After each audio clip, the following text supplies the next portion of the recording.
Este es un fragmento de lo que tendremos en el episodio de hoy. ¿Cuál es el pronóstico de Aura? Yo lo que quería era que me dijeran como un plazo de tiempo y me decía la de comunicación humana. A eso se le llama retraso mental, señora. Sé que se oye fuerte, pero es retraso mental, ¿no? Yo me recuerdo infinidad de veces sentada frente a los médicos, sintiendo que se me desgarraba la vida, manteniéndome entera y saliendo y diciendo buenas tardes, buenos días, sonriendo, pero completamente destrozada, ¿no? Me senté frente al espejo y me dije, a ver, Itzel, ya te dijeron que la condición de Aura es permanente. Hasta dónde llegue depende de qué tanto se trabaje en ella. Quiere decir que ese argumento que usas, quiero estudiar un doctorado cuando Aura mejore, quiero correr tal cosa hasta que Aura mejore, todo para cuando Aura mejore. Ese Aura mejore no va a llegar en el paquete que tú quieres ni con una fecha establecida. Puede ocurrir o puede no ocurrir nunca. Si tú quieres estas cosas, tienes que encontrar la manera de hacerlas en paralelo a como Aura vaya avanzando y acompañar a tus dos hijas. Empecé a darme cuenta que a mí me gustaba más correr en montaña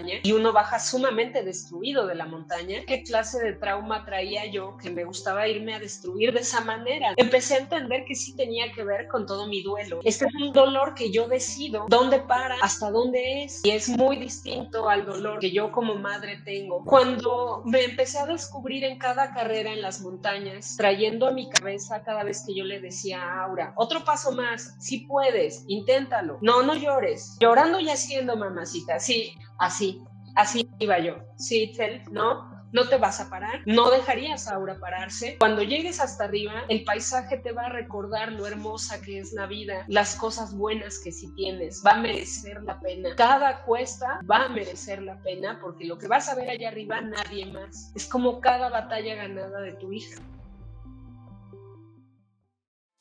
Iluminemos Podcast. Es un espacio para aprender y repensar. Aquí exploramos el autismo, otras neurodivergencias y la inclusión desde la experiencia y la voz de personas autistas, familias, especialistas y agentes de cambio. Abrimos el corazón y la mente a través de historias que inspiran, enseñan y transforman. Te damos la bienvenida a Iluminemos Podcast.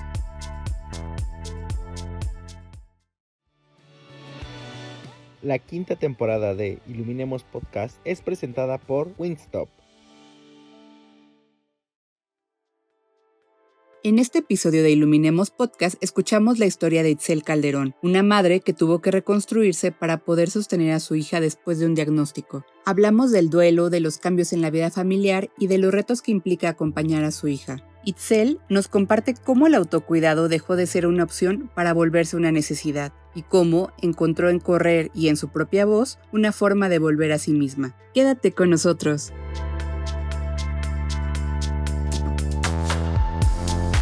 Itzel, bienvenida a Iluminemos Podcast. Hola, ¿qué tal? Muchas gracias por la invitación. No, gracias a ti por el espacio y por tu tiempo y por aceptar nuestra invitación. Y para empezar, algo que pregunto mucho, ¿quién es Itzel? ¿Cómo te defines? Pues Itzel es una mujer de 46 años, muy alegre, creo que con una cantidad de energía a veces excesiva, muy resiliente, muy persistente, necia, decía a veces mi mamá, y creo que como fiel reflejo de ella, una mujer muy fuerte.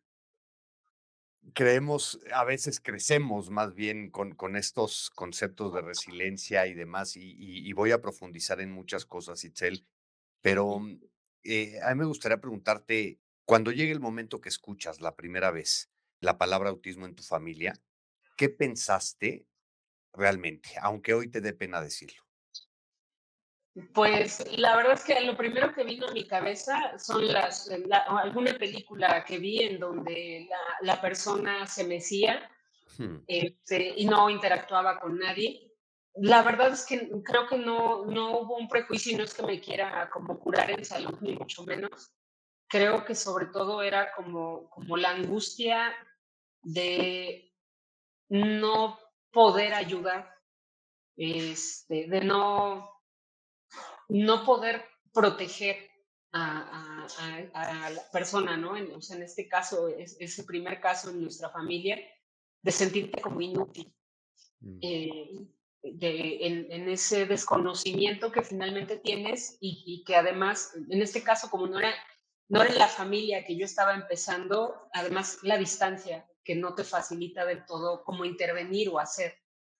Y te escuché decir algo muy honesto, ¿no? O sea, escuchaba, pero no lo entendía a profundidad. Sí. ¿Qué significa hoy para ti esa distancia entre escuchar y entender? Pues es abismal porque de repente hasta de saber cuando, o sea, de repente pensamos que siempre cuando alguien nos cuenta algo que le duele o le preocupa, forzosamente le tenemos que decir algo. Mm. Y a veces eso que sale de nuestra boca no siempre es lo más adecuado, a veces lastima más que ayudar. Y creo que justamente cuando empiezas a escuchar con calma, sabes si a veces tu silencio, solo permanecer al lado, le ayuda más a esa persona, te da el tiempo de reaccionar, de pensar, ¿realmente estoy en condiciones de opinar o de decirle algo o de aminorar su pena? Y si realmente te importa a esa persona, te vas a dar el tiempo de entender y de entender ya sea desde solamente las emociones o del me voy a informar para poder servirte de algo, ¿no? Algo que en este momento no puedo hacer, ¿no? No está en mis manos, no tengo el conocimiento de eso. Entonces, creo que es hasta como una capacidad de reacción. No te contesto por contestarte, no te doy el pésame, no te digo lo siento hasta que no entiendo a profundidad qué es lo que está pasando.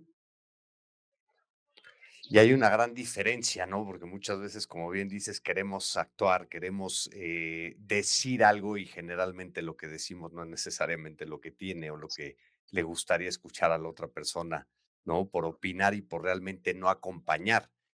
¿Y en qué momento dejas de informarte por curiosidad a realmente empezar a transformarte por conciencia? Ahora sí que fue por terceros. Mi cuñada empieza a trabajar directamente en la causa y a través de la información que ella empieza a compartir, pude tener un acercamiento más a lo que implicaba el autismo.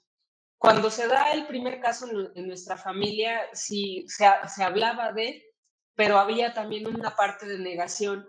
Mm, Y entonces el poder aprenderlo por fuera, aunque no se hablara en casa, de alguna forma nosotros nos iba haciendo familiarizarnos, empezar a entender ciertas conductas, no juzgar o incluso pues hablarlo, ¿no? En este caso, por ejemplo, con mi papá, que de repente era como que le costaba más generacionalmente entenderlo, mm. no llevarlo a conductas de es que se porta mal, es que no lo están educando bien, es que esto no es así. Entonces empezabas a entenderlo desde otra trinchera, sin involucrarte, sin ser invasiva, porque no lo querían de esa manera. Y fue curioso porque pues yo empezaba a leer la información que compartían y cuando se venía el 2 de abril, trataba de participar, aun cuando estábamos en pandemia, en las actividades que proponían, en difundir información. Yo jamás me hubiera imaginado que para años después, yo misma, en mi hija, cuando todavía ni siquiera estaba consciente que había una discapacidad, empecé a observar cosas en ella que yo decía, esto lo leí en la página de Iluminemos, Mm. esto yo me acuerdo que lo comentaron, esto tal, y entonces era yo la que le ponía en la mesa la pregunta a los terapeutas, oigan, ¿no piensan que puede ser esto? Es que yo he visto que acá coincide y tales movimientos que hace. Entonces, de alguna manera, el empezar a participar por tratar de entenderlo desde una trinchera de afuera sin considerarme la causa, a mí me fue preparando para estar más avispada para el momento en que me tocó la discapacidad de mi hija. Que digo, Mm. ella tiene parálisis cerebral, pero tiene un diagnóstico pues múltiple por confirmarse, ¿no? De repente me hablan de TDAH, de repente me hablan de autismo, pero hay muchas cosas de autismo que yo veo en ella y las veo gracias a toda esa información que en su momento tuve a la mano. Mm.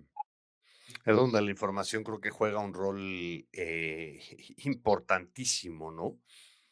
Voy a pasar un poco y voy a regresar a diferentes puntos de tu historia, Itzel, que personalmente admiro muchísimo.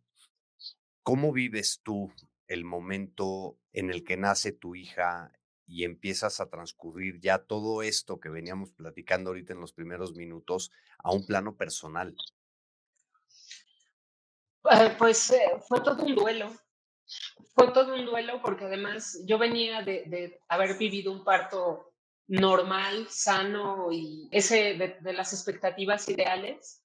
Mm, Y la llegada de Aura me supuso un trancazo al ego y a las expectativas desde el punto en el que, a pesar de que yo lo terminé completamente sana, finalmente Aura ya no podía permanecer más en mi vientre, ¿no? Se empezó a restringir, estaba ya desnutrida y por uno de esos grandes milagros de la vida y un presentimiento que tuve, pues llegué a tiempo a la clínica y tuvieron que sacarla, ¿no? Entonces, tengo grabado el momento en que me dice el anestesista, ¿no? Que respirara profundo porque pues me iban a poner la epidural y le digo, perdón doctor, pero es que yo ensayé respiración, pero para pujar y me decían mm, que el segundo parto era más fácil, yo no venía preparada a que me pincharan la columna ni me rajaran la panza, o sea, no.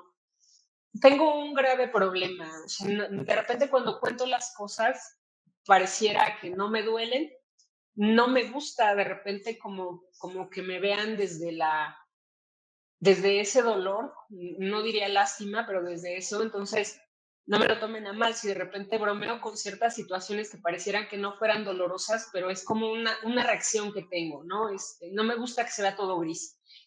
Entonces, Aura nace a las 37 semanas, después de ahí me tocó vivir el llegar a un cuarto donde ves mamás con bebés y tú no sabes si tu bebé va a pasar la noche, improvisar un bautizo porque no sabes efectivamente si se va a quedar contigo.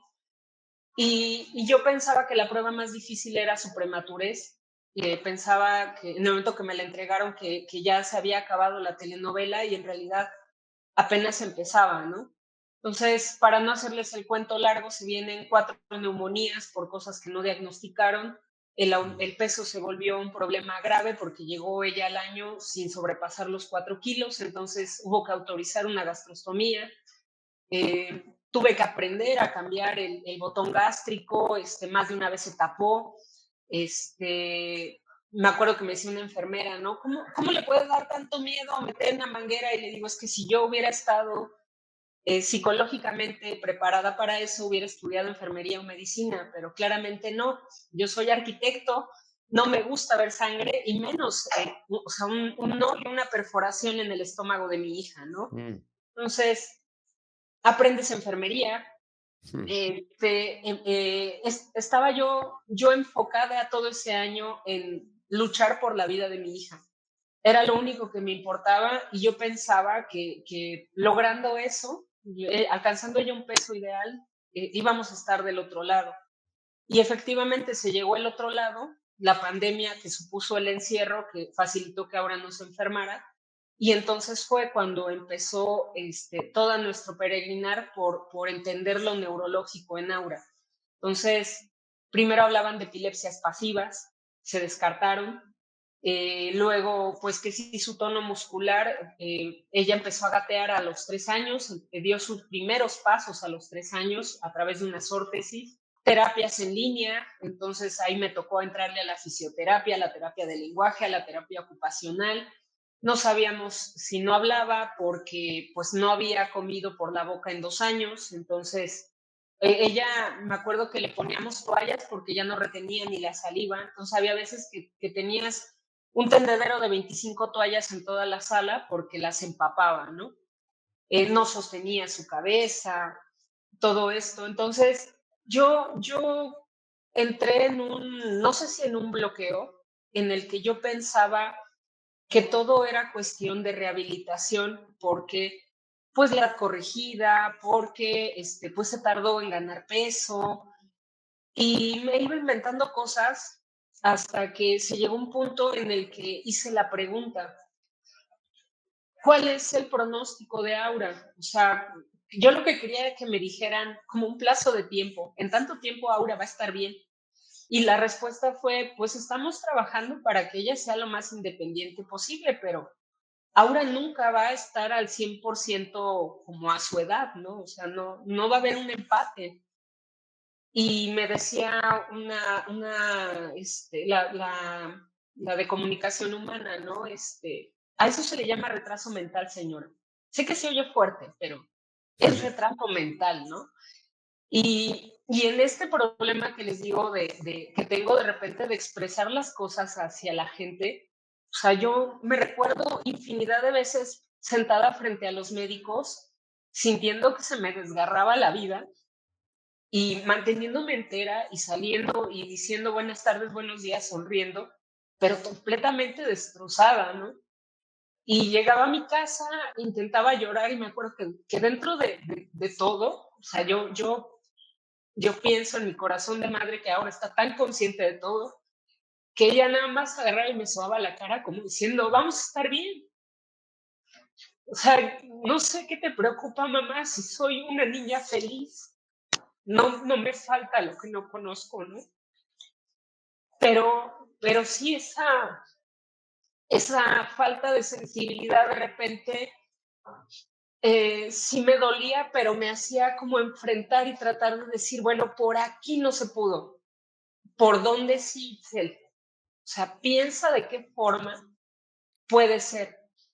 Y cuando empezaron ya a hablarme de parálisis cerebral y empecé a tratar de entender lo que era la parálisis cerebral, me conflictuaba porque decía yo, ¿y puede ser que haya parálisis cerebral y haya autismo? Y me acuerdo que luego le preguntaba a su terapeuta en línea y ella me decía, no, yo veo TDA en Aura, es esta cuestión de la impulsividad, porque hace un maravilloso contacto visual, porque tales y tales cosas.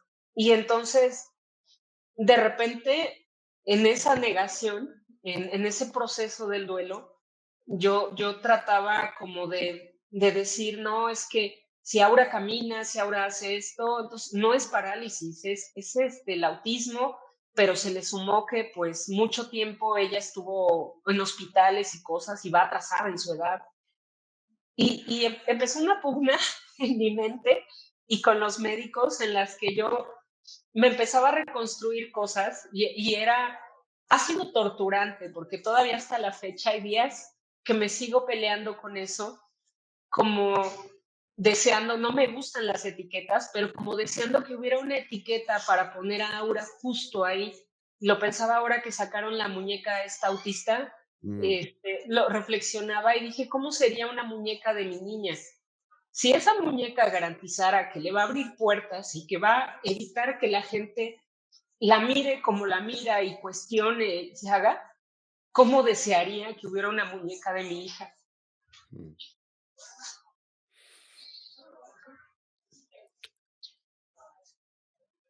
Hay un momento ahorita que dijiste que la doctora te dice retraso mental, ¿no? ¿Cómo podrías describir la sensación y el impacto que tiene en ti esas palabras? Pues se sintió, yo creo, como, como una herida muy dolorosa, porque de repente, aunque no sea en el afán, digo, les decía yo al principio, mi edad, creo que nosotros crecimos normalizando ese tipo de comentarios como insulto hacia la gente, Mm. peyorativamente, ¿no? O sea, yo puedo entender que en lo clínico se les facilite, que me queda claro que ella está atrasado en muchas cosas, ahora, pero en su momento te viene como esa carga de las veces en las que alguna persona o en el afán de ofender a un niño o de una persona te expresas de esa forma, ¿no? Se tiene retraso mental de manera peyorativa, ¿no? No como diagnóstico clínico. Y que es muy diferente si ella me hubiera dicho, es parálisis cerebral, señora, mire, hay la posibilidad de que la oxigenación al momento de su nacimiento por la prematurez o su cerebro tal y tal, o sabe que después de 4 neumonías, tal vez la falta de oxígeno terminó mermando su cerebro. Si ella me lo hubiera explicado de esa forma, yo lo hubiera entendido, aparte hubiera sido más suave, pero cuando te lo sueltan así de esa forma, pareciera como hasta, como de te estoy encajando el cuchillo y lo estoy haciendo suavecito, como para que no sientas, ¿no? Y te duele, porque aparte, o sea, como yo, Aura es muy efusiva, pues casi siempre en el consultorio sentada en las piernas para tratarla de tener tranquila, porque pues, estaba aburrido el asunto, ¿no? Entonces, eso es todo lo que va a tener de su hija, señora. Una eterna bebé que va a tener que sentar en sus piernas para controlarlo. Y digo, ya por fuera piensas, le pude haber dicho, me pude haber ido a quejar, pude 20,000 cosas, ¿no? Pero en ese momento la realidad es que tu mente más bien se va a lo que te dijo y qué puedes hacer con eso que ella te dijo, ¿no? Porque aparte, en ese proceso de las distintas consultas en donde una cosa, o sea, siempre todo se vuelve como el examen de a ver qué hizo mal señora o qué no está haciendo como debería, todo lo que Aura no puede hacer, ¿no? Y que tú esperas llegar a tu casa y encontrar a tu pareja para decir, desahogarte y decidir qué hacer. Encima de todo, yo tenía que decidir todo por ella porque yo era la única que se sabía el historial médico completo. Y entonces era un eterno monólogo en mi cabeza, dando vueltas, generándome además culpas, porque la realidad es que por más que te expliquen el por qué clínicamente tu bebé tuvo que nacer como nació y todas las cosas que se fueron dando, la realidad es que el primer sentimiento como mujer es que no hice porque no pude atender a mi bebé más tiempo, ¿no? Porque no ¿Qué pude hice, ser ese Malaco? hogar. Sí, y se agrava más, pues consulta tras consulta, ¿no? Cada neumonía era eso, o sea, era un examen. ¿Y cómo se tomó la leche? Y empezó a toser, ¿y cómo tosió? Y luego después de eso, ¿al cuánto tiempo volvió a toser? ¿Y cuánto tuvo de temperatura? ¿Y usted qué hizo? Entonces me acuerdo la primera vez que ella se le fue leche al pulmón, cuando me dicen que broncoaspiró y eso le generó la neumonía, lo primero que yo pensé es que por una vez me había atrevido a hacer, amamantarla, como en colecho, ¿no? Así acostada. Y entonces yo inmediatamente dije, fui yo. O sea, yo, porque estaba muy agotada, no me senté y le di el seno como debería y por eso, o sea, fue la posición, yo se lo provoqué. Entonces, es entre la forma de lo que te dicen y cómo lidias con la culpabilidad respecto a todo lo que está sucediendo y que te pone, o sea, yo a la fecha vivo en un estado de alerta en el sentido de si la parálisis fue por las neumonías, por la prematurez y demás, y por las negligencias médicas, hija, o sea, tu mamá tiene que estar bien avispada porque nunca más algo de lo que tú padezcas o no hagas va a ser por un descuido, por la ignorancia de tu mamá. Pues si yo hubiera sabido más cosas, hubiera podido, o sea, sería otra historia, ¿no? Tengo claro que no sería la persona que soy hoy, pero digo, si de mi cuenta corre, o sea, ahorita, cada decisión va a tener que ir bien pensada y bien estudiada para que no sigamos perdiendo tiempo, ¿no? Porque sobre todo yo pienso en ese tiempo hacia atrás y digo, se perdió mucho tiempo, se tomaron decisiones que no debieron haber sido de esa manera. Por algo fue así, ¿no? Pero si de algo le sirve a alguien escuchar mi historia para que no, no tengan que lidiar con tanta culpa y tanta consecuencia, ¿no? ¿Cómo manejabas esos procesos de autoculpabilidad que tenemos intrínsecos los padres? Y que vienen mucho también, creo, por el juicio de la devolución diagnóstica, ¿no? De que siento que los profesionales de la salud muchas veces lo que te están, lo que nosotros interpretamos es no estás haciendo lo suficiente, no lo estás haciendo bien, ¿no? Y se interpreta de esa manera en las formas en las que nos dicen las cosas, ¿no? ¿Cómo aprendiste o cómo aprendes, cómo llevas esos procesos de autoculpabilidad? Por un lado, sin caer en el rol de la víctima o sin autoflagelarte como tal, pero ¿cómo te has acompañado a ti misma? Pues al principio mi tiempo tenía de estar como consciente de todo lo que estaba pasando. Era resolver cada día entre el cansancio y lo que tenías que aprender. Ya para el 2021 tomé la decisión de empezar terapia. La realidad es que sí, la pandemia me ayudó, o sea, sí, llegó un punto que me estaba volviendo loca porque todo en casa, yo sola con mis niñas, pero me dio el tiempo de poder disfrutarlas mejor, de sanar mi relación con mi hija mayor, porque de repente su mamá se le desapareció y encima de todo esa culpa, ¿no? De no estoy, nadie le explica qué pasa y demás. Entonces empezamos terapia juntas y yo aparte. Y en ese proceso, yo de hecho lo empecé por ese duelo, porque dije, necesito encontrar la manera de pasar la página, de poder estar mejor, de entender todo lo que estaba sucediendo. Fue muy revelador porque yo pensaba que mi problema era puntualmente ese fracaso, como yo lo había puesto en mi maternidad, ¿no? Yo empecé a correr en el 2012 y en los 2 embarazos troté. De hecho, el embarazo de Aura fue hasta el 5.º mes. Entonces, muchos de los comentarios de estos incisivos eran respecto a, es que, Itzel, ¿por qué no te estuviste quieta? Hmm. O sea, si tú hubieras estado más tranquila y tal, ¿no? Yo como si necesitara que le echaran más arena al costal. O sea, yo solita soy muy buena para revisarme y echarme cosas, ¿no? Entonces, hasta eso me generaba culpa, el decir, sí, es que no debía hacer yoga, es que mejor me hubiera quedado acostada todo el tiempo, es que ¿por qué no eres normal, no?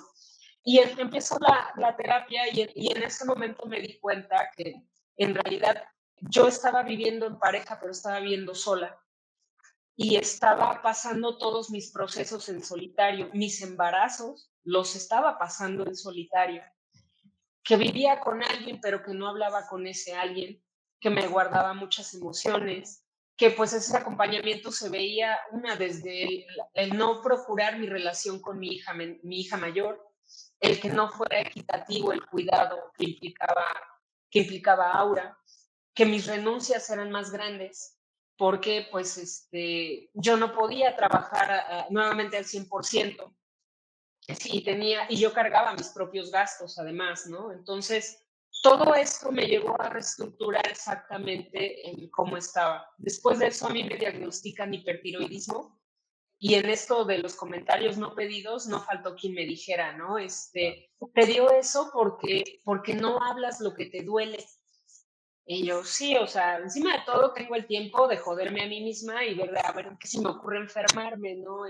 Por cargar de más, o sea. Entonces, en el proceso en el que yo me enfermo y me doy cuenta que solo yo cuido de mí, que estoy sola y para mis hijas, yo ahora sí que me senté frente al espejo y me dije, a ver, Itzel, tienes de dos sopas. O sea, ya te dijeron que Aura, la condición de Aura es permanente. Hasta dónde llegue depende de qué tanto se trabaje en ella. Entonces, quiere decir que ese argumento que usas para, quiero estudiar un doctorado cuando Aura mejore, quiero correr tal cosa hasta que Aura mejore, quiero todo para cuando Aura mejore. Ese Aura mejore no va a llegar en el paquete que tú quieres ni con una fecha establecida. Puede ocurrir o puede no ocurrir nunca. Entonces, si tú quieres estas cosas, tienes que encontrar la manera de hacerlas en paralelo a como Aura vaya avanzando y acompañar a tus 2 hijas, porque además tu hija mayor habla con insistencia de que su mamá es triste, de que su mamá quisiera ser amada, y esa no es la imagen que tú quieres que tu hija tenga de ti. Tienes una hija en la que hay que trabajar mucho y tienes una hija que tiene todo el mundo para comérselo. No le jodas su percepción de cómo debe ser una mujer, cómo debe ser un matrimonio. Y entonces lo siguiente que hice fue pedir el divorcio, desempolvé mis tenis y retomé el entrenar con un objetivo. Y bueno, hice intentos por entrar al doctorado y me batearon, ¿no? Muchas veces. Uno de esos protocolos lo tengo muy claro porque además era referido a cuestiones de representación y lo poco que yo sabía de inclusión y demás, pero fue más de hígado, de desahogarme que de otra cosa. Entonces yo sabía que me iban a batear, pero me relajé. Y digo, se juntó con este regreso a actividades presenciales y me permitió volver a estar en contacto con adultos y volver a hablar de otras cosas distintas que no fueran toda la maraña de cosas que estaban sucediendo en casa y en mi vida personal. No es que me negara a hablar de ellas, era como escalones que yo quería subir para no solo ser la mamá, sino recordarme. Yo dije, nadie más me va a ver si yo no me veo. O sea, y yo existo y yo necesito cosas y si yo no lo tengo presente, nadie lo va a hacer por mí. Y era sobre todo eso.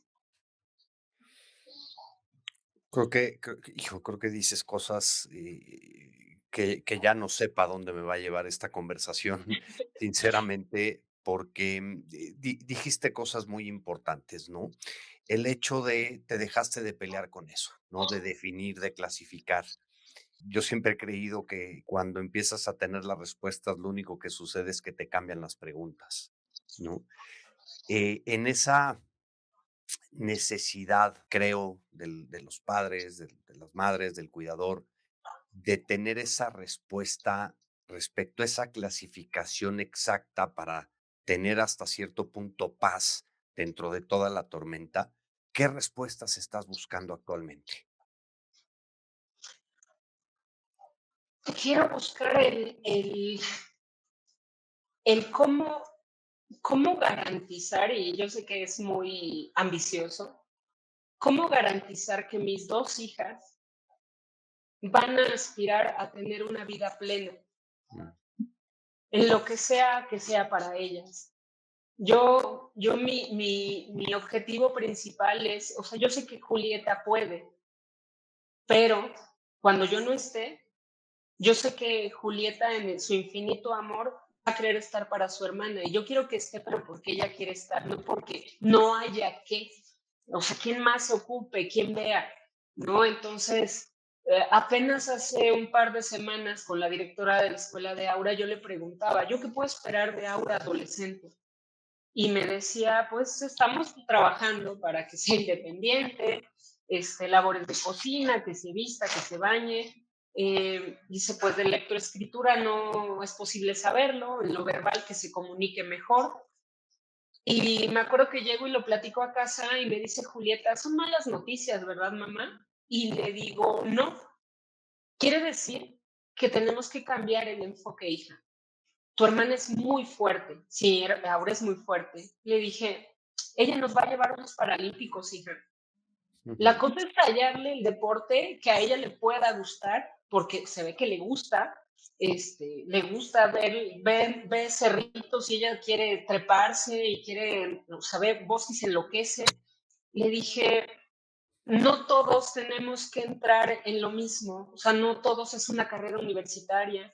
Pues a lo mejor es eso, a lo mejor ella es muy musical, le gusta bailar, le gusta explorar los instrumentos. Digo, simplemente tenemos que buscar por dónde ella puede encontrar eso que le permite expresarse y que en cierta medida también pueda garantizar su futuro, el futuro de ambas. Entonces, yo esa idea de los hijos con títulos y cosas, eso yo nunca lo perseguí, ¿no? Y eso que tuve una hija mayor que además hablan de ella de altas capacidades cognitivas, ¿no? Y nunca he sido de presumir sus calificaciones ni cosas porque no es mérito mío. Ella es así, es mágica, ¿no? Y ahora tiene su magia en otra cosa. Entonces, para mí lo importante es que cuando yo me vaya de este mundo, yo las vea y diga, son seres humanos felices, son plenas en lo que hacen y esa forma de cuidarse una a la otra es por el amor que se tienen y no por una obligación. Yo no quisiera jamás que Julieta se encontrara en la disyuntiva en la que yo me tuve que poner ahí frente al espejo, en donde dije, a ver, mamacita, o sea, a ver cómo le haces para diversificarte, para lograrte rescatar, para seguir haciendo las cosas que amas y sacar adelante a tus hijas. Yo no quisiera que ella estuviera en ese punto, no puedo asegurarlo, pero pero trabajo en que a través de mi ejemplo y de lo que les digo, ser congruente de manera que eso sea lo que ellas atesoren en sus memorias. Qué bonito. Hace un año y medio por ahí escuché una plática, una conferencia de Fernando Landeros, de Chovy Landeros, de Teletón, a quien admiro muchísimo. Y hablaba él de que cuando funda Teletón le hacía muchas preguntas a Dios. Es una persona muy creyente, muy religiosa, ¿no? Y en la curiosidad por andar de preguntón, no pude evitar preguntarle, ¿no? Hoy, ¿qué clase de preguntas le haces a Dios? Y su respuesta me mató y que tiene que ver mucho con lo que decías, ¿no? Porque decía que la única pregunta que hoy hace es cómo puede ser mejor papá para sus hijos, ¿no? En este rol de acompañamiento. Y eso me lleva a reflexionar también muchas cosas, ¿no? Dijiste hace rato que vives en estado de alerta permanente, ¿no? Sí. Y tienes 2 hijas, que a una la tienes que acompañar, que a otra la tienes que cuidar, impulsar, y tratar de buscar ese equilibrio, balance, sin olvidarte de ti, que esa es la parte que a veces dejamos de lado, ¿no? Que nos volcamos tanto que nos olvidamos de nosotros mismos. Y nuestros hijos nunca van a estar bien si nosotros no estamos bien. ¿Cómo hablabas mucho de la resiliencia al principio, ¿no? ¿Cómo, cómo entrenaste ese músculo de resiliencia? ¿Cómo llegas a esa aceptación de las circunstancias que te permita hacer lo que tienes que hacer? Pues yo creo que lo traigo en la sangre porque yo veo las historias de mis padres y solo hablan de, no se usaba esa palabra en aquel tiempo, pero eran. Mi papá llegó a la Ciudad de México procedente del estado de Guerrero a los 12 años con su Mm, hermano mayor, mi tío Juan, y dice él, pues de arrimados con los parientes que vivían ahí en la colonia Guerrero, ¿no? Y entonces, ya sabes, historias de caminatas interminables, de que andaban de boceadores, de que a veces no había para comer.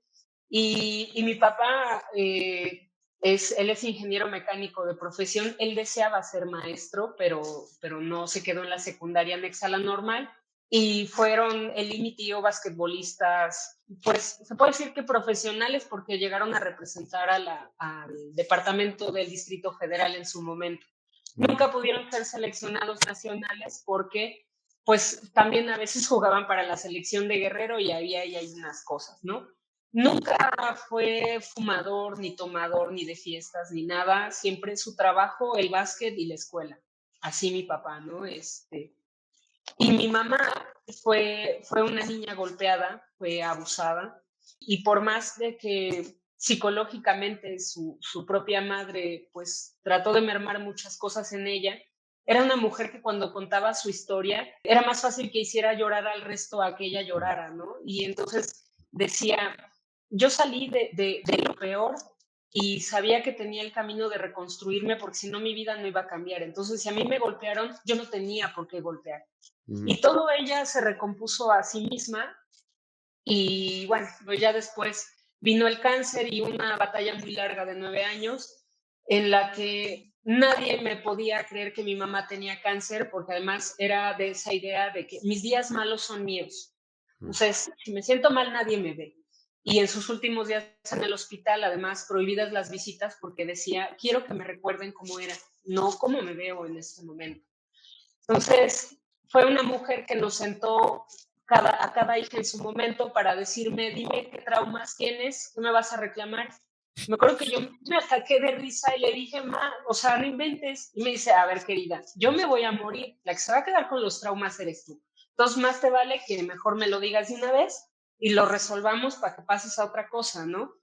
Entonces, yo vengo de esos padres. No vi a una mujer que no digo que no se sentara a llorar porque lo hacía y porque además siempre tuvieron la apertura de contarnos toda su vida entera. Le digo a mis papás, yo podría escribir un libro de sus vidas porque todos nos lo contaban a detalle y lo agradezco porque todo eso lo tuve siempre presente. Todo lo que ellos cambiaron en sí mismos para hacerlo mejor para nosotros. Mi papá hasta la fecha, que gracias a Dios todavía está. Y ella se convierte así en mi ejemplo mayor.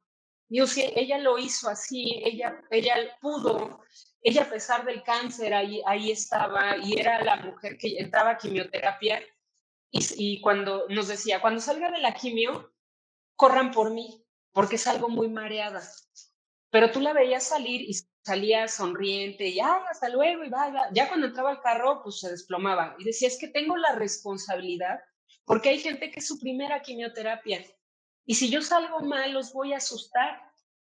Entonces, para ella era una responsabilidad ser ese ejemplo que a lo mejor alguien necesitaba en su momento, ¿no? Entonces, cada vez que yo siento que me caigo, me acuerdo de lo que decía ella, o sea, llora, grita y patalea una tarde, pero al día siguiente, mamacita, te arreglas, te tal, y haces lo que tienes que hacer. Y hago lo que toca hacer. Entonces, sí hay días que tengo que buscarme como el espacio para hacerlo. Hay días que me permito llorarlo delante de mis hijas y decirle, está bien romperse a veces, hija, porque le espantaba, ¿no? Entonces, y hay otros que el mejor remedio es ese, ponerte los tenis y salirte y llorar mientras corres y inventar todas las groserías habidas y por haber mientras corres y tomar aire y decir a lo que sigue, porque tiempo no hay, ¿no? Te escucho hablar y encuentro tanta resonancia y tantas cosas porque, hijo, bueno, por muchísimas cosas, ¿no? Pero yo creo que en este vaivén o en esta dualidad de emociones, ¿no? Es sumamente difícil saber cuándo toca qué cosa, obviamente, pero darte la oportunidad de incluso llorarlo con tus hijas, de validarte y validarles esas emociones, creo que son procesos importantísimos pues en la dinámica, digamos, de la paternidad o de la maternidad, ¿no? Pero en esta dualidad, ¿qué parte de ti se ha vuelto más fuerte y cuál se ha vuelto más vulnerable desde que comienza, digamos, todo tu camino con Aura? Ay, pues sobre todo creo que la parte vulnerable tiene que ver con todo alrededor de la discapacidad.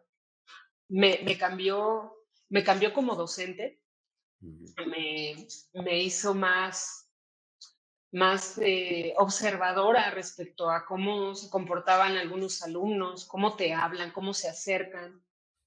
De repente, hasta con cierto enojo, me ocurrió en diciembre en un curso aquí en la facultad porque hablaban de generar una cédula de evaluación única para cada materia. Y pues la verdad yo me encolericé, porque no hay otra forma de decirlo, porque dije, es que es como querer meter a todos en una misma caja de zapatos y todos son diferentes. Y cuando das clase los observas y tú sabes, no todos van a llegar a un mismo punto, o todos llegan de diferente manera y eso es lo que tienes que observar. Entonces, ese tipo de cosas, yo creo que de repente me sacan el carácter porque pues me siento de repente como que la que desde esa trinchera trata de visibilizar ciertas cosas para las que luego por problemas generacionales, por ignorancia, por falta de tiempo, porque falta de compromiso, ni siquiera voltean a verlas, ¿no? Y se empezó a volver de repente mi causa el decir, o sea, siempre hablan de la discapacidad y de la educación especial como a nivel básico, y nosotros somos profesores universitarios, ni siquiera estamos capacitados para dar clases, somos improvisados, somos profesionistas improvisados y encima de todo no entendemos o no nos queremos acercar a entender. Y entonces para mí todos mis alumnos se vuelven Aura y estoy luchando porque Aura tenga posibilidades.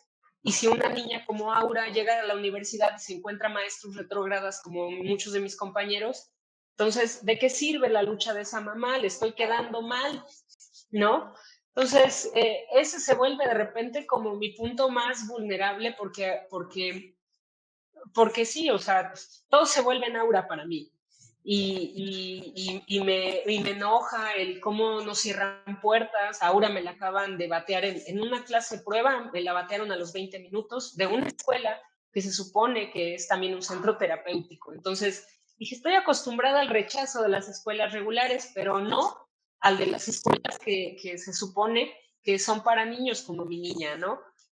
Entonces, esa vulnerabilidad me hace sacar fortalezas que yo no sabía, empezar a pelear espacios que a lo mejor antes no había volteado a ver, me hace reinventarme. Yo doy representación arquitectónica, me hace hablar, por ejemplo, del cajón para personas con discapacidad. Se dice así, personas con discapacidad, y mide tanto, y no se le dibuja ya la silla de ruedas, ya hay otra simbología. Y cuando diseñen las puertas de sus casas, o sea, mi mamá la querían sacar en camilla porque ya tenía cáncer en los huesos al final, y la camilla no cabía por la puerta. Entonces, estamos haciendo mal nuestro trabajo. Entonces, trato de esa vulnerabilidad llevarla a otras partes en donde siento que puedo fortalecer otras cosas, que puedo empezar a generar semilla en los alumnos, desde el diseñar, proponer una banqueta o una rampa, o ciertas cosas que de repente nosotros obviamos, como el diseño de un baño público, ¿no? Que la inclusión va más allá en muchas cosas y de repente sí, o sea, yo misma me doy cuenta que hay veces esas clases o esas cosas que le saco en clase vienen de enojos, de situaciones que viví, ¿no? Que acabo de pasar y que se las menciono, ¿no? Es que esto no debería ser así. Entonces, pues trato de transformarlo, no siempre lo hago muy bien, o sea, sí hay días en los que me enoja todo y sí me doy cuenta, pues yo creo como de repente llegamos la mayoría de los papás al final de la tarde que dices, estas últimas reacciones que tuvo ya venían del fastidio, ¿no? Y te sientes culpable, te sientes mal, pero dices, bueno, ya mañana veré cómo se los explico, cómo se los compenso para tratar de recomponer la situación un poco. Y eso sí, y creo que eso es inevitable, ¿no? Porque muchas veces creo que encontramos eso que acabas de decir, a mí me suena muchísimo, ¿no? Y obviamente me hace reflexionar también tanto, ¿no? Vemos a Aura en todos lados, yo veo a Álvaro en todos lados, ¿no? En todas, casi, en muchas interacciones o en muchas de las cosas que estamos tratando de impulsar, ¿no? Cuando hablamos de autismo, compartir vivencias y acompañarnos es prioridad. Forma parte del grupo de apoyo para padres, madres, cuidadoras y cuidadores.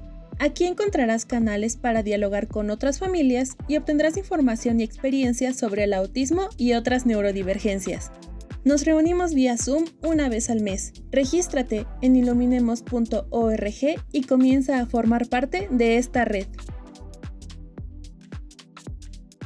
La salud mental y el bienestar emocional es prioridad. Si eres autista o conoces a alguien que vive en el espectro, llama al 800-911-2985 para recibir acompañamiento psicológico gratuito.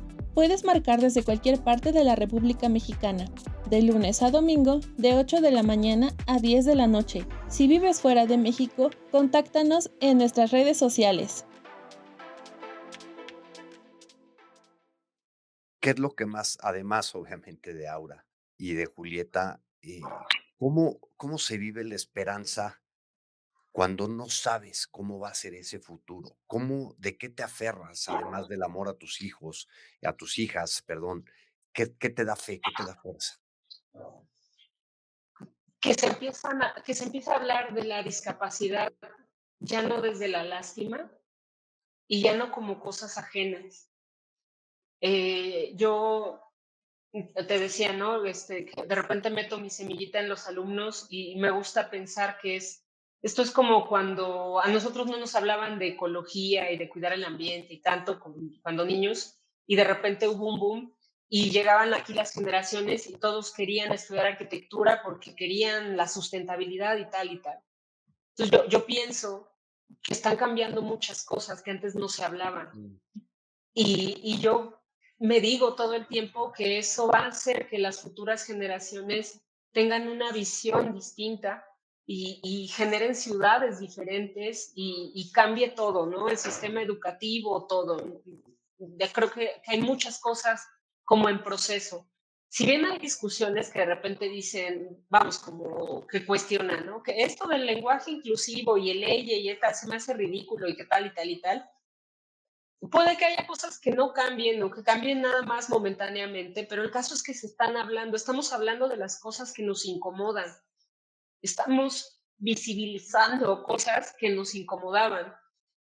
Yo mucho tiempo entre la pandemia, el miedo, las neumonías y también el caos que implicaba salir con Aura, me encerré y el hecho ahora de salir, aunque hay veces que sí me molesta cómo la miran o me estresa incluso cuando le da por estarse tirando al piso o se estimula demasiado y sí, de repente digo, ay, estaría en mi casa más tranquila y tal, pero digo, no, o sea, no se trata de encerrarse, se trata de que la gente lo vea, se trata de que aprendamos a través de las historias de otras familias, sin juzgarnos, ¿no? Y esa es la parte donde entran justamente ustedes, ¿no? O sea, cuando ustedes empiezan a divulgar tanta información, la ponen de manera digerible, llegamos diferentes personas a contar nuestras historias, algunos nos sentiremos identificados, algunos otros no, pero es una bola de nieve de información que va llegando hasta la persona más necia que no quiere escuchar o que vive en esas burbujas de privilegio que a lo mejor sí tienen la casita perfecta donde los hijos fueron muy inteligentes y terminaron con un título universitario y se casan y tienen hijos y qué padre, ¿no? O sea, eso solamente le pasa a la gente que seguro hizo cosas malas en su otra vida y por eso le va así ahora, ¿no? Entonces, yo tengo mucha fe en que la información transforma, que hablar las cosas transforma y que el mundo en el que yo crecí es muy distinto en el que están creciendo ellas y que el mundo que les va a tocar de adultas va a ser muy distinto, que no tengo mucha fe en que realmente la ley de cuidados va a cambiar y que algunas otras cosas, pero sí que se van a abrir algunas otras puertas que de alguna forma van a ser un mundo en donde hablar de inclusión ya no sea necesario, porque todos tenemos el sitio que nos corresponde sin tener que pelear por él. ¿Y en qué momento, muchas veces, no muchas veces, yo creo que la esperanza sin acción también es pura fantasía, ¿no? ¿Y en qué momento pasa de ser una historia familiar a una causa pública como tal? O en qué momento o qué sucede que te hace pensar y vivirlo de otra manera, de decir, esto ya no solo es mi historia, esto nos pasa a muchas familias y decides hacer algo? Pues cuando nosotros radicábamos en Pachuca, Aura era niña Teletón, de hecho, la dan de alta. Y cuando la dan de alta, yo dije, o sea, la están dando de alta, pero, o sea, yo no Eh, veo cambios. ok. ¿De qué, no? Y veo que además se cierran las puertas, o sea, y entonces llegamos a la Ciudad de México y Aura se incorpora a la escuela que le daba las terapias en línea. Y entonces empiezo a tener contacto con otras familias y empiezo a conocer otras condiciones de vida, empiezo a ver otras complejidades, empiezo a tener oportunidad incluso de participar ya en actividades con ustedes, con Iluminemos, porque pues antes todo era a distancia, la distancia era un problema. Y cuando empiezas a sentirte acompañado, o sea, puede que no estés viviéndolo todo igual, puede que incluso el diagnóstico sea distinto, pero te das cuenta que todos somos papás, que el miedo ya se volvió parte de nuestra existencia, porque pensar en el futuro te genera angustia. O sea, por más que te quieras poner esperanzador, la realidad es que te genera angustia. Que las historias de los exámenes médicos, la lucha por diagnósticos, que todo es tan similar y que te das cuenta que además, encima de todo eso, muchos de nosotros también traemos nuestras batallas legales, ¿no? En mi caso, por violencia económica, por una pensión, y todo este proceso, y que así empiezas a oír que hay tantas cosas, tú te sentías como el negro en el arroz y resulta que en realidad era un tazón de frijoles en donde todos estamos pasando 20,000 batallas, ¿no? Y y que dices, o sea, en este caso, o sea, cuando yo dije, bueno, yo no tengo qué más hacer, o sea, ya no tengo qué más dar, o sea, apenas si resuelvo los gastos míos y de mis hijas, tengo mi trabajo que me da para eso, por fin pude empezar el doctorado. Dije, lo único que yo puedo darle a la gente es el tiempo que yo ocupo como terapia, pero que pueda ser de utilidad a otra cosa. Y conforme empecé, o sea, empecé yo a preguntarme, porque además empecé a darme cuenta que a mí me gustaba más correr en montaña y uno baja sumamente destruido de la montaña. Y sí empecé a preguntarme qué clase de trauma traía yo, que me gustaba irme a destruir de esa manera, ¿no? Pagar por irme a destruir de esa manera. Entonces empecé a entender que sí tenía que ver con todo mi duelo y dije, Wow. este es un dolor que yo decido dónde para, hasta dónde es. Yo lo escojo, lo puedo controlar hasta cierto punto. Y es muy distinto al dolor que yo como madre tengo, a esa preocupación, ese miedo. Entonces, sentir que puedo controlar ese dolor allá me permite sentir que tengo cierto control sobre el Sobre la... otro dolor. Sí, toda la demás situación, ¿no? Entonces, Wow. cuando me empecé a descubrir en cada carrera en las montañas, trayendo a mi cabeza cada vez que yo le decía a Aura, otro paso más, si puedes, inténtalo, no llores, llorando y haciendo, mamacita, sí, así iba yo, sí, Itzel, no te vas a parar, no dejarías a Aura pararse. Cuando llegues hasta arriba, el paisaje te va a recordar lo hermosa que es la vida, las cosas buenas que sí tienes, va a merecer la pena. Cada cuesta va a merecer la pena porque lo que vas a ver allá arriba, nadie más. Es como cada batalla ganada de tu hija. Y cuando empecé a encontrarme cada vez con ese mismo mantra, yo dije, esto yo lo tengo que compartir con otras personas y Mm. esta puede ser mi manera de hablar de las cosas que me duelen sin necesariamente remitirme solo a ello, Mm. ¿no? Esa fue mi forma de decir, esto es lo que yo puedo aportar, o sea, les presto mis piernas para que, para que visibilicemos una causa, ¿no? Ahorita voy a regresar un poco a un punto en específico que acabas de decir, que otra vez resuena tanto, ¿no? Pero antes de pasar a ello, creo que muchas veces también, o no creo, creo que es una realidad más bien también, que romantizamos la resiliencia de las madres, ¿no? Yo, a ver, yo soy un papá muy inquieto, que he tenido el privilegio de hacer todo esto que hemos hecho, pero muchas veces, sin romantizarlo, el mérito lo tienen las madres, ¿no? Tienen algo muy superior al ser humano como papá, creo, ¿no? Pero a veces romantizamos esa resiliencia o esa capacidad de sobreponerse, de adaptarse a las situaciones y demás, pero también quizá a veces la romantizamos por no asumir una responsabilidad colectiva. Y Sí. creo que cuando hablamos de comunidad, que ahorita lo decías muy bien, cuando empiezas ya las terapias en línea, conoces otros padres, empiezas a escuchar otras historias, compartes tú la tuya. Creo que en ese acompañamiento, ese es verdaderamente el sentido de comunidad que muchos hemos buscado, que muchos hemos visto necesario, que muchos hemos visto el impacto positivo que tiene en nuestras propias vidas. Yo no sé en la de los demás, ¿no?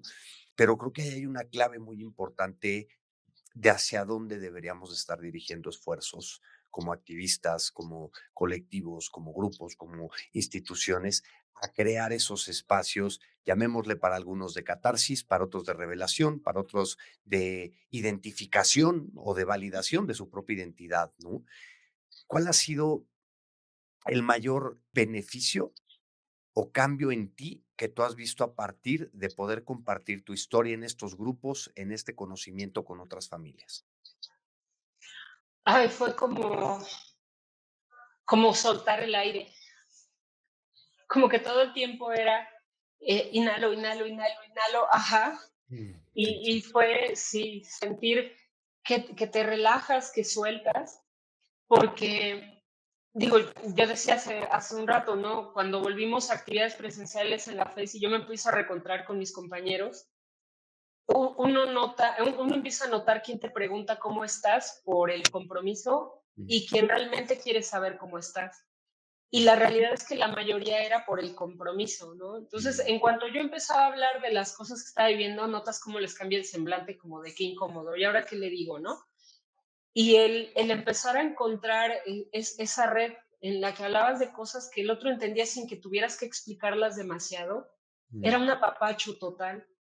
Era agradable, ¿no? Es como de repente estas funciones que ustedes hacen, en donde llegas y por primera vez no estás preocupado por si va a gritar, te vas a salir o qué va a suceder, sino que así como guante que a la medida entras perfectamente. Entonces, para mí es liberador. O sea, el hecho de Aura, en la escuela en la que está ahorita, que el principal problema es que está muy lejos para nosotros, pero la realidad es que yo llego con ella y no estoy todo el día con ese pavor de me van a hablar porque ya empujó, porque no hizo tal, sino está en un entorno seguro y entonces esas son como batallas libradas Mm. que te hacen sentir mucha paz, ¿no? Y eso uno quisiera que en general ocurriera, ¿no? Entonces, todas estas cosas que yo he empezado a hablar ahora, pues eran parte de ese monólogo que yo por años traía en mi cabeza y que yo solita me preguntaba, yo solita me contestaba y obviamente no me estaba haciendo nada de bien. Mm. Entonces, poder decir todo en voz alta es sanador. Totalmente. Y guau, es que ahí me puedo clavar años en eso, ¿no? En ese concepto de no es lo mismo las historias y los diálogos internos que tienes contigo mismo a poder exteriorizarlo, ¿no? Yo siempre he dicho que mi mejor terapia es hablar del tema, participar en entrevistas, entrevistar a otras personas, incluso a ti. A mí es mi mejor terapia, punto, ¿no? Porque me permite ponerle expresión verbal a muchas emociones que tengo y que vivo todos los días, ¿no? Por eso me espejeas tanto, tantas y tantas cosas, ¿no? Y algo que me espejeas aún más y que lo creo 100%, dijiste algo muy poderoso, ¿no? O sea, pagas por destruirte en la montaña, ¿no? Que digo, en términos coloquiales se oye muy feo, pero al Sí. final del día, ponerte en esas situaciones de límite en donde te da sensación de control, aunque no lo tengas, te permite crear estructura mental o emocional en tu vida en esa sensación de control, de sentir que controlas las circunstancias de tu vida, cuando no controlas un carajo, ¿no? Ajá. Pero te da esa sensación de control y eso te hace estar mejor, por lo menos es lo que entiendo, lo que hago, lo que te escucho decir y de esos espacios tan íntimos que podrían interpretarse incluso como escape, como fuga de, realmente son, lejos de ser una fuga, son los momentos más íntimos contigo misma por las conversaciones internas que te aparecen, ¿no? Y que estás teniendo contigo. Lo decías muy padre de esas conversaciones que tienes de ahora un paso más cuando te lo estás diciendo a ti, ¿no? ¿Qué has aprendido de llevarte a esas situaciones al límite que te han permitido ser una mejor versión de ti misma para tus hijas? Me recuerdan la fortaleza que tengo, Mm. que ni yo sabía que tenía. Yo de mis hermanas era la más, ay, yo no me subo al árbol. Ay, no, yo vestido y no, que no se me ensucien los zapatos y yo juego en mi casa porque es zona segura y tal. El descubrirme a mí misma, metiendo las manos en el lodo, agarrándome de piedras, metiéndote en la cueva, abajo de troncos, resbalándote en el lodo y disfrutándolo, además, fue una revelación de un Excel que yo no conocía. Y sin embargo, me cae muy bien porque además en ese proceso, aunque haya ratos que sí, la sonrisa no te sale, o sea, si me encuentras en ruta, soy la que te platica, la que te pregunta cómo vas, al que se detuvo todo bien, y si puedo me detengo y te ayudo. es la que además, cuando se empiezan a dar pláticas más así, yo empiezo a decir, yo tengo tantos años y tengo 2 hijas y tal y tal y tal, y siempre hablo de ellas. Y eso, ese pensarme, o sea, cuando termina, entras en un proceso en el que dices, no puedo creer que lo hice. Y reveo mis videos de la ruta y veo las fotos y me empiezo a acordar de momentos en los que estuve a punto de tirar la toalla, porque ha habido puntos en los que dices, ojalá me agarren en el abasto porque ya estoy harto. Y llega otro momento en el que dices, ya llevo tantos kilómetros, o sea, nadie renuncia a estas alturas, o sea, no. Y pienso además en la carita de mis niñas esperándome en la meta y digo, no hay apapacho más grande. Entonces, ese saber que puedo hacer ese tipo de cosas, me repito todo el tiempo que la vida es eso, la vida es esa carrera. No sabes qué terreno te va a tocar, no sabes cómo va a estar el clima, no sabes cómo va a responder tu cuerpo, porque hay veces que puedes haber entrenado muy bien y algo falló en la estrategia y el cuerpo no respondió. Y eso lo terminé de entender con mi tiroides, porque ha sido así. A partir de que me diagnosticaron el hipertiroidismo, hay veces que voy muy bien y de repente, ¡pum! Y luego otra vez y así. Entonces, es hasta dejarte sorprender. Yo me preparé, espero que todo salga bien, pero a veces puede no salir tan perfecto. Y aún así, tener también ese conocimiento como para decir, es momento de renunciar, o sea, y lo he llegado a hacer en alguna carrera. O sea, no me siento bien, esto no se siente padre. Y me decía una amiga, pues es que duele porque siempre duele. Y le digo, sí, pero ahorita ya es un algo que Ya no sé duele cómo distinto. explicarte, sí, que digo, no me voy a poner en riesgo, ¿no? Porque además eso tengo muy claro. No puedo, a mis hijas no les sirvo fracturada, no les sirvo rota, entonces tengo que, la premisa de llegar entera, porque al día siguiente tienes que volver a hacer lo mismo que haces todos los días, por más super mamá que te sientas en ese momento, ¿no? Entonces, yo creo que eso, el repetirme todo el tiempo, que cada carrera es como la analogía de la batalla en turno, como la vida, como la misma edad, ¿no? Que vamos teniendo, o sea, empezamos con mucha energía, llega un momento en el que nos sentimos sobrepoderosos y de repente empiezas el bajón en la parte donde se supone que ya nada más debes disfrutar porque hay que cruzar la meta y a veces puedes llegar muy bien y a veces puede que no. Y trato de llevarme esa metáfora a todo. De repente hasta con mis alumnos, cuando los regaño porque los planos nada más no dan y que salen con que el cansancio y demás, a mí no me pueden salir con eso. Aquí todo es estrategia, ¿no? Y la cuestión es no perder de vista hacia dónde quieres ir. Esa es la parte importante. Porque si yo me pusiera a divagar en ruta, nunca voy a llegar a la meta. Entonces, te tienes que mantener en el camino y un pasito a la vez. Y si quieres, respiras, pero tienes que seguir. No hay de otra. ¿Y crees que en un mundo donde muchas madres cuidadoras, muchos padres incluso de personas con discapacidad pierden por completo su identidad, crees que hoy todo esto y este activismo, vamos a llamarle deportivo, deporte extremo, crees que te ha dado una identidad? Está claro que te ha contribuido a tu autocuidado, ¿no? Y a tu equilibrio emocional, pero ¿crees que te ha permitido recobrar o redefinir tu propia identidad? Sí, sí, yo creo que a mí me transformó. A mí me transformó porque en esa analogía, en cosas que a lo mejor antes me hubiera costado más trabajo encontrar el cómo, ahora pasa el drama y es reenfócate, o Pues, sea, cambia la estrategia, como lo de Aura, ¿no? Si no es por aquí, entonces es por acá. A lo mejor el camino no va a estar más bonito, pero es otro camino. Y no siempre escogemos el cómo se va a ver, ¿no? Porque a veces la gente se imagina que correr en montaña es como los viveros, ¿no? Así mm, medio planito y los arbolitos así bien ujú, mono. Y no, o sea, hay veces está el sendero, no sé, de medio metro y para un lado el despeñadero y para la otra el cerro cortado, ¿no? O es pura piedra suelta, o es gravilla, o es arena, o es capas y capas de lodo. Entonces, pues así es.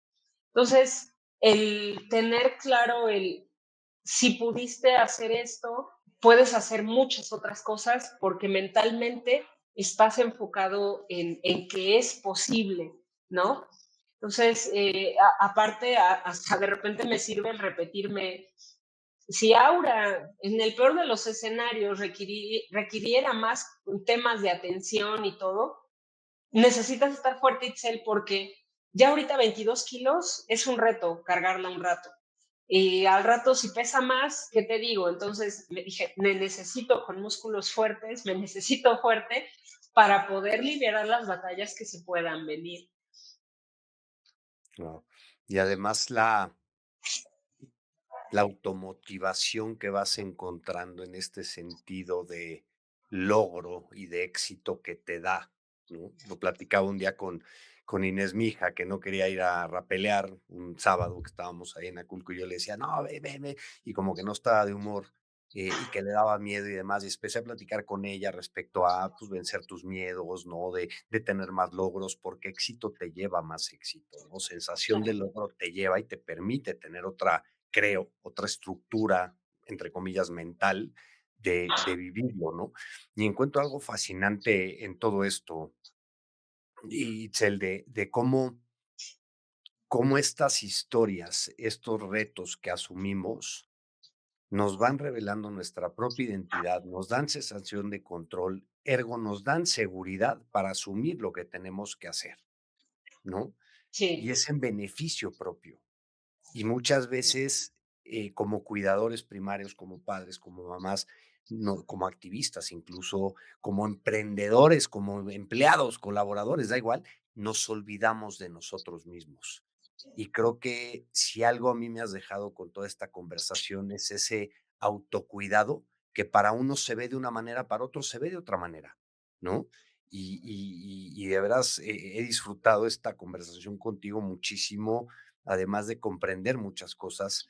Pero bueno, todavía hay muchas preguntas que quisiera hacerte, pero ya para encaminarnos un poquito al cierre. Todo esto además, porque es un además de, como si necesitara más toda la historia, te lleva a ya no hacerlo por ti, ya además hacerlo por alguien más, ¿no? A una participación social con una sensibilidad a causas que quizá no encajan en las clasificaciones diagnósticas, aura, autismo, demás, ¿no? Pero que al final creo que eso da igual porque lo que yo veo, lo que yo intuyo, lo que leo es el querer contagiar a otras personas a hacer algo al respecto, ¿no? Y te acabas de involucrar, ya lo habías hecho anteriormente, en correr el maratón de la Ciudad de México, que por ahí estoy echando porras hace unos años, me acuerdo perfecto, y demás en buscar llevarlo más allá, ¿no? Por un mensaje de conciencia social, de participación, pero ahora te sumas al proyecto de Kilómetros con Propósito, que es darle forma a lo que de alguna manera tú ayudaste y contribuiste a impulsar dentro de Iluminemos, ¿no? Pero tienes una carrera el 28 de marzo en Chinahuapan. Ajá. Chignahuapan. Acabas de correr una que conozco el lugar y es un lugar mágico, pero Sí. ¿qué te inspiró? ¿Qué te mueve más allá de lo que tú estás haciendo, hacerlo incluso para recaudar fondos para Iluminemos por el Autismo? Creo que entra una parte de esto que mencionamos hace un rato, de decir en voz alta las cosas que estamos viviendo. Creo que era un poco también hacer presentes esos monólogos que yo tengo siempre en la montaña, que quiero pensar que es pues parte de lo que muchos papás que lidiamos con la discapacidad vivimos, ¿no? Esa montaña eterna que a veces se vuelven especialistas, terapeutas, juicios en las escuelas, etcétera, etcétera. Y que muchas veces me recuerdo pensándolas y luego digo, cuando postee mis fotos, voy a escribir esto, porque vas bien inspirado y lo vas pensando y ya luego llegas y bajas Ya las se olvidó. fotos y se te olvidó, ¿no? Completamente.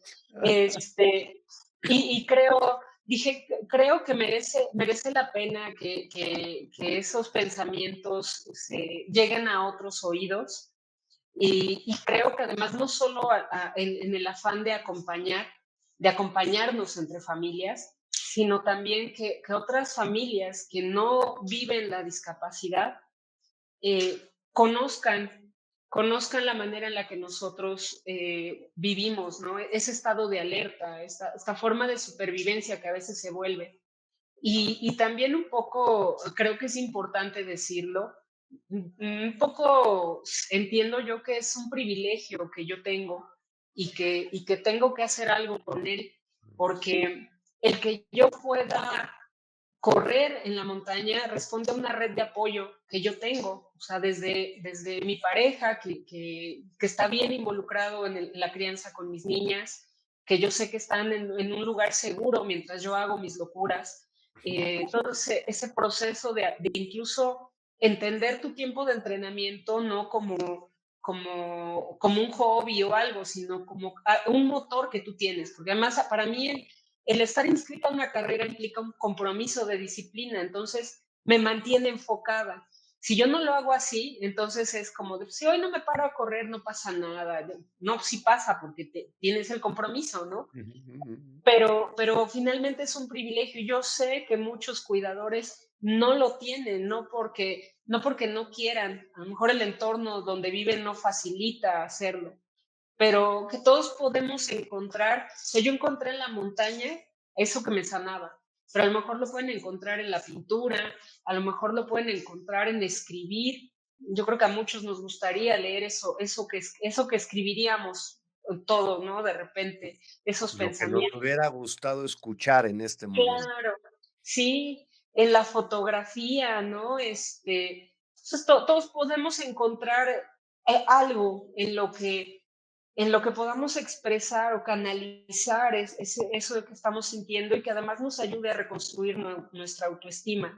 Entonces, sí era un poco lo que decía, ¿no? No tengo mucho para dar, pero les puedo prestar mis piernas, les puedo contar lo que vivo en la montaña, lo que veo, la forma en la que transformo ese dolor y podemos hablar de todo esto a través de una experiencia distinta, que no venga nada más de una cita en un consultorio en donde se platica, ¿no?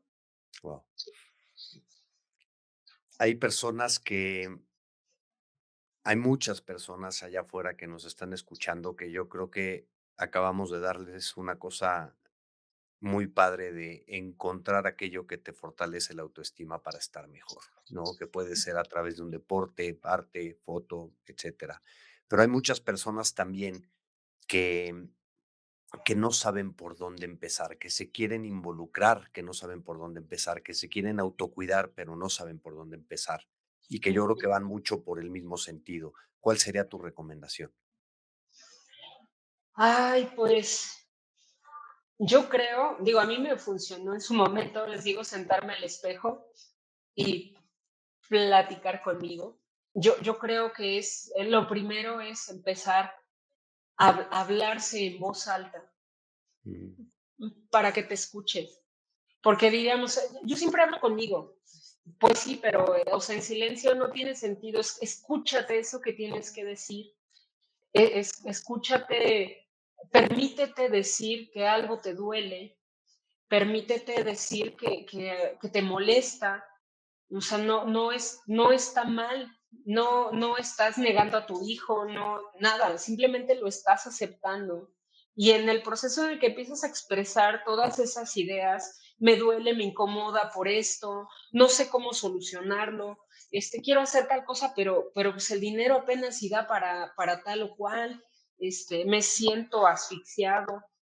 En el momento en que lo empiezas a liberar en voz alta, o sea, yo creo que llega un punto en el que a lo mejor hasta te terminas riendo de ti mismo y no sé, dices, ay, ¿cómo puedo decir que me duele esto? O sea, no inventes. O lo terminas llorando. Pero el momento que liberas, le das espacio a tu cabeza y a tus emociones para empezar a generar otro tipo de pensamientos, que sean menos destructivos o que sean menos de juzgarte, sino más como de posibilidades, ¿no? Te digo que yo llegué a un momento en que dije, a ver, si no quiero ser la persona triste, si no quiero que me etiqueten como esto o tal, ¿qué estoy dispuesta a hacer distinto? Entonces, esto es lo que yo quiero ahora. ¿Qué tengo chance de hacer? ¿No? Entonces, en el momento que ya empiezas a poner medio en orden tus expectativas con las posibilidades, se Ujú, empiezan a abrir puertas, siempre se empiezan a abrir puertas. Yo les decía que estaba en un proceso de violencia económica y es curioso, cuando yo logro acceder al doctorado, yo jamás pensé, por ejemplo, que el doctorado me podría resolver a corto plazo un problema. ujú, Y me aceptan y todo, y como al mes me entero que podía ser candidata a beca. Y dije, si lo hubiera empezado por la beca, yo creo que ni me aceptan. Pero las cosas se empiezan a organizar en el momento que uno empieza a tener cierta claridad mental. Y yo sé que en el proceso en el que estamos hay momentos que es lo que menos tenemos, ujú, ¿no? Estamos tan ocupados en el resolver un día a la vez que nos permitimos poco espacio para soltar, para ver con un poco de claridad. Entonces, hay veces, no sé si a alguien le pueda funcionar, yo soy muy visual, entonces a mí a veces el empezar a hacer mapas mentales con post-its y moverlos de un lado para otro, medio me ordena las ideas. Y a lo mejor ya después no me sirve de nada, pero ya permitió destrabar un nudo que yo no sabía cómo desatar. ujú. Qué padre. Ay, a mí uno de los mejores consejos que me han dado en la vida, me dijo Raúl Romero, un consultor, me dijo, bueno, consultor más allá, porque ojalá fuera nada más consultor, me va a matar si lo defino así y me llega a escuchar que lo simplifiqué demasiado, pero un día me dijo, todo empieza por reconocer. ¿No? O sea, todo comienza por reconocer en este ejercicio que acabas de hacer, es reconocerlo, ¿no? Ujú. Pues me encantó. Itzel, de verdad he gozado cada minuto de platicar contigo de tantas cosas, ¿no? Siendo creo que el eje, el autocuidado, la necesidad del autocuidado del cuidador, valga la redundancia, ¿no? Y por último, me gustaría preguntarte si una madre que acaba de o está en proceso de un diagnóstico de alguna, incluso ni siquiera de un diagnóstico clínico, de una situación compleja, adversa, entre comillas, ¿no? Nos escucha, ¿qué le dirías desde tu experiencia más honesta? Que, que no se quede con el primer diagnóstico, la primera opinión que le den, que o sea, no ponga su confianza ciegamente en un solo especialista. Segunda, que nunca, que no deje que entre primero el prejuicio antes de tener toda la información y que la información es poder, ¿no? Digo, yo sé que mucho van a decirte, no, no es que acepta, no es que es lo que te tocaba vivir, es que sí que el amor de madre, que todo lo puede y bla, bla, bla, pero hay cosas en las que sabemos que simplemente no puedes dejarte llevar nada más por el amor de madre, ¿no? Entonces aquí, en estos términos, el tiempo es importante, entonces, claridad. mm, y eso, informarse. O sea, yo siempre ya, de cada cosa que me dicen de Aura, siempre hago dos o tres consultas, busco en internet y digo, así puede ser, a tal y tal y tal, y nunca me quedo ya con la duda, ¿no? Porque hay muchas cosas que yo confiaba ciegamente en los médicos, y no digo que todos sean malos, ni mucho menos, pero me queda claro que de repente hasta desde la forma en la que te lo dicen, lo que te dicen, la experiencia que tienen, puede cambiar muchas cosas en torno a las decisiones que tú vas tomando. Y la otra, que se haga de una buena red de apoyo. La red de apoyo es fundamental. Toda esa gente que no suma, no la necesitas cerca. Necesitas tener cerca la gente que realmente ve por ti y ve por los tuyos y está para ti, ¿no? Y esa red de apoyo, pues, puede hacer la diferencia incluso hasta en todo el sistema de cuidados, ¿no? Yo siempre me digo la cuidadora principal de Aura, pero he sido bendecida porque en este rehacer mi vida, mi pareja, realmente el sistema de cuidados de Aura somos Ujú, los dos. por Wow. primera vez puedo decir que no todo es mi responsabilidad, ¿no? Entonces, eso hace mucho la diferencia. Entonces, si no hay pareja, sí hay amigos, sí hay abuelos, sí hay tíos, sí hay primos, todos. Entonces, no nos sintamos superpoderosos. Todos necesitamos ayuda. Y aceptar esa ayuda puede hacer la diferencia entre que Mm, estemos realmente eh, bien para poder cuidar a la otra persona, ¿no? Entonces, cuando queremos abarcar más porque solo yo lo sé hacer bien, no, o asumimos que nadie puede hacerlo mejor que yo, no hay nadie más, eso es como tirarse un disparo uno solo, ¿no? Siempre hay alguien y tenemos que tener la apertura de hacerlo. Y creo que también de repente ese temor de decirlo en voz alta es por el estigma o porque no queremos que nos vean con lástima. Y no, la gente que nos quiere nunca nos va a ver así. Y al contrario, estamos llenando de más amor el entorno de nuestros hijos. ujú. Qué bonito. Itzel, muchísimas gracias. Yo invito a que conozcan el proyecto de Kilómetros con Propósito, que se sumen, que te apoyen, que indirectamente, o más bien directamente, nos están apoyando a nosotros como organización. Gracias, gracias por tu candidez, por abrirnos tu corazón, por abrirnos tu cabeza. Gracias. De verdad he disfrutado mucho platicar contigo. No, al contrario, gracias por escucharme. Ahora sí que yo aquí estoy, ya ven que hablo mucho además. Yo encantada de compartirles, pues yo digo, no solo mi historia, es la historia de Aura, la historia de Julieta, y ahora también la historia de Miguel, una familia que como muchos de ustedes está tratando de hacer lo mejor posible por un mundo mejor para todos. Muchísimas gracias.